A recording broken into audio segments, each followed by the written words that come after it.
దక్షిణామూర్తి స్తోత్ర వైభవం ఏమిటో తెలుసా?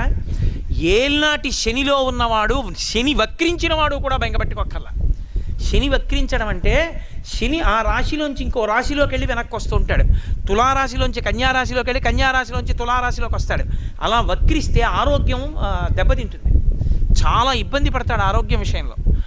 శని వక్రించిన వాళ్ళు, అష్టమ శనిలో ఉన్నవాళ్ళు, అర్ధాష్టమ శని వాళ్ళు, ఏలినాటి శని వాళ్ళు ఎవరైనా సరే శంకరాచార్యుల వారు హామీ ఇచ్చేశారు. దేన్ని ఆధారం చేసుకున్నా తెలుసా? జ్యోతిష శాస్త్ర పరిజ్ఞానం శంకరులకు అంత దిట్ట, వారికి తెలియని శాస్త్రం లేదు.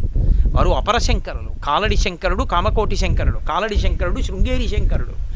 కాబట్టి మహానుభావుడు ఆయన జ్యోతిష శాస్త్రం అంతా తెలుసు. కాబట్టి ఈ జాతికంతటికి ఆయన ఒక వరం ఇచ్చారు.